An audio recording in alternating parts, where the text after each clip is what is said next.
अनुच्छेद 19 क्या कहता है? अभिव्यक्ति की स्वतंत्रता, बोलने की स्वतंत्रता, झंडा लहराने की स्वतंत्रता, पुतला जलाने एवं प्रेस की स्वतंत्रता। अनुच्छेद 19 कहता है। पहला, बिना हथियार सभा करने की स्वतंत्रता। दूसरा, संगठन बनाने की स्वतंत्रता। तीसरा, बिना रोक टोक चारों ओर घूमने की स्वतंत्रता। चौथा, भारत में किसी क्षेत्र में बसने की स्वतंत्रता। पांचवा, संपत्ति का अधिकार। अब वो मूल अधिकार नहीं रहा बल्कि कानूनी अधिकार हो गया है। मूल संविधान में मूल अधिकारों की संख्या 7 थी, किंतु संपत्ति के अधिकार, राइट ऑफ प्रॉपर्टी को 44वां संविधान संशोधन द्वारा 1978 में मौलिक अधिकार से हटा दिया गया।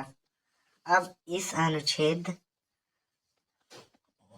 300 का के तहत कानूनी अधिकार में रखा गया है।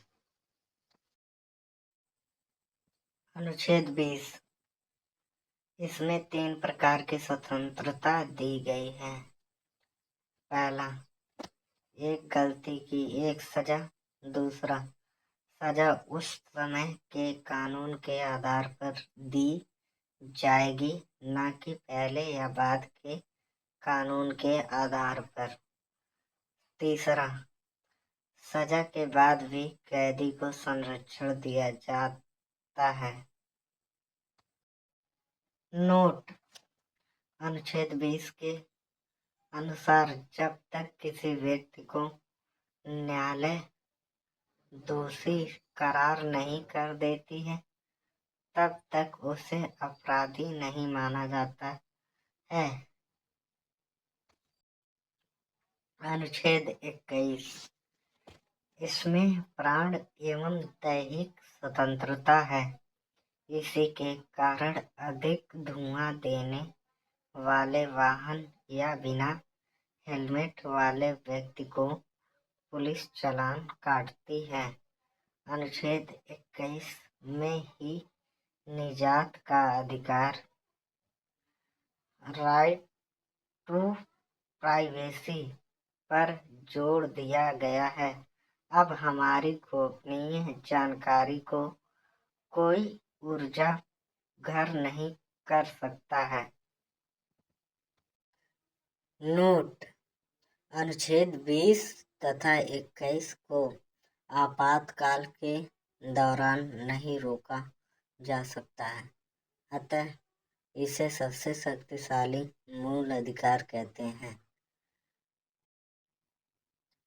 अनुच्छेद 21 का, इसे 6 से 14 वर्ष के बच्चों को निःशुल्क प्राथमिक शिक्षा का अधिकार 86वां संशोधन द्वारा 2002 में जोड़ा गया, जो 1 अप्रैल 2010 से लागू हुआ है।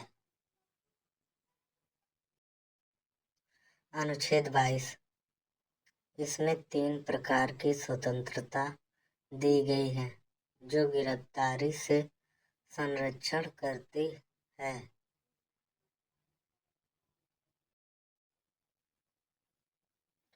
पहला, व्यक्ति को गिरफ्तार करने से पहले वारंट बताना होता है, यानी कारण बताना पड़ता है। दूसरा, 24 घंटे के अंदर उसे न्यायालय में सशरीर प्रस्तुत किया जाता है। इस 24 घंटे में यातायात तथा अवकाश का समय नहीं गिना जाता, यानी छुट्टी का समय और गाड़ी में ले जाते समय जो लगा समय उसको नहीं गिना जाता है। तीसरा, गिरफ्तार व्यक्ति को अपने पसंद का वकील रखने का अधिकार है।